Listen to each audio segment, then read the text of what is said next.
ఒక చిన్నారి పుట్టిన కొద్ది నెలలకే చేతులు కాళ్ళు కదలడం తగ్గిపోతుంది. తల కూడా ఎత్తలేడు. డాక్టర్లు ఒక మాట చెప్తారు. చికిత్స ఉంది కానీ దాని ఖర్చు 16-20 కోట్లు. అప్పుడు ఆ తల్లిదండ్రులు ఏం చేస్తారు?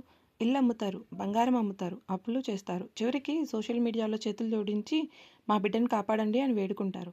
ఒక్కసారి ఆలోచించండి. 2026లో కూడా ఒక చిన్నారి ప్రాణం కోసం తల్లిదండ్రులు ఇంటర్నెట్లో విరాళాలు అడగాల్సిన పరిస్థితి ఎందుకు రావాలి? ఈరోజు భావోద్వేగంతో కాదు, వాస్తవాలు మాట్లాడుకుందాం. దయచేసి వీడియోను లాస్ట్ వరకు చూసి మీ అభిప్రాయాన్ని కామెంట్ రూపంలో చెప్పండి ప్లీజ్. ఎస్ఎంఏ అంటే ఏంటి? ఎస్ఎంఏ అంటే స్పైనల్ మస్కులర్ అట్రోఫీ. ఇది ఒక అరుదైన జన్యుపరమైన వ్యాధి. మన మెదడు నుంచి కండరాలకు సంకేతాలు పంపి నరకణాలు క్రమంగా చనిపోతాయి. దాంతో పిల్లలు తల ఎత్తలేరు, కూర్చోలేరు, నడవలేరు, కొన్ని సందర్భాల్లో శ్వాస తీసుకోవడం కూడా కష్టమవుతుంది. ఇది ఎందుకు వస్తుంది? ఇది అంటువ్యాధి కాదు, ఆహారం వల్ల కాదు, టీకాల వల్ల కాదు, తల్లిదండ్రుల నిర్లక్ష్యం అసలే కాదు. SMN1 అనే జీన్లో లోపం వల్ల వస్తుంది. తల్లి తండ్రి ఇద్దరు క్యారియర్లు అయితే బిడ్డకు వచ్చే అవకాశం ఎక్కువగా ఉంటుంది.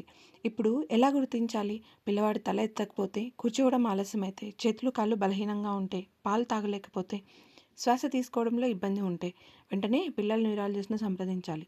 ఎస్ఎంఏలో సమయమే ప్రాణం. ఎంత త్వరగా గుర్తిస్తే అంత మంచి ఫలితం వచ్చే అవకాశం ఉంటుంది. ఈ ఇంజెక్షను ఎందుకు 16-20 కోట్లు అవుతుంది? ఇది సాధారణ మందు కాదు. ఇది జెనే థెరపీ. సంవత్సరాల పరిశోధన, క్లినికల్ ట్రయల్స్, పేటెంట్, అధునాతన తయారీ ఇవన్నీ కలిపి ఈ చికిత్సను చాలా ఖరీదుగా మారుస్తాయి. ఇది భారత్లో ఎందుకు తయారు కావడం లేదు?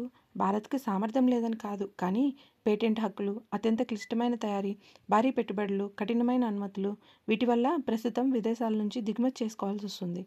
మరి ప్రభుత్వం ఏం చేస్తుంది? ప్రభుత్వం రేర్ డిసీజ్ పాలసీని తీసుకొచ్చింది. కొన్ని కుటుంబాలకు ఆర్థిక సహాయం కూడా అందుతుంది. కానీ అది అందరికీ సరిపోవడం లేదు. అందుకే చాలామంది ఇంకా విరాళాలపై ఆధారపడుతున్నారు. ఇప్పుడు నేను ఒక వ్యక్తిగా అడగాలనుకుంటున్న ప్రశ్న, ఈ దేశంలో పెద్ద పెద్ద కంపెనీలు ప్రతి సంవత్సరము CSR అంటే కార్పొరేట్ సోషల్ రెస్పాన్సిబిలిటీ కింద సమాజానికి ఉపయోగపడే కార్యక్రమాల కోసం నిధులు ఖర్చు చేస్తాయి. చట్ట ప్రకారం అర్హత ఉన్న కంపెనీలు తమ లాభాల్లో ఒక భాగాన్ని సామాజిక కార్యక్రమాలకు కేటాయించాలి. ఆ డబ్బుతో పాఠశాలలు, ఆసుపత్రులు, విద్య, పర్యావరణం ఇంకా ఎన్నో కార్యక్రమాలు జరుగుతున్నాయి. అయితే SMA వంటి అరుదైన వ్యాధులతో బాధపడుతున్న చిన్నారుల కోసం దేశవ్యాప్తంగా ఒక ప్రత్యేక CSR కార్యక్రమం ఎందుకు ఉండకూడదు?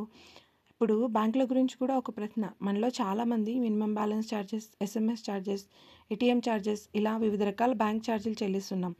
ఈ ఛార్జీలు బ్యాంకు నిబంధనల ప్రకారం ఉంటాయి. కానీ ఒక వ్యక్తిగా నా ప్రశ్న, ప్రభుత్వం, RBI, బ్యాంకులు, పెద్ద పెద్ద కంపెనీలు అందరూ కలిసి నేషనల్ రేర్ డిసీజ్ ఫండ్ లాంటి శాశ్వత నిధిని ఏర్పాటు చేయలేరా? అలా చేస్తే ప్రతి కుటుంబం సోషల్ మీడియాలో ఏడుస్తూ వీడియోలు చేసి కోట్ల రూపాయల కోసం వేడుకోవాల్సిన పరిస్థితి తగ్గుతుంది కదా.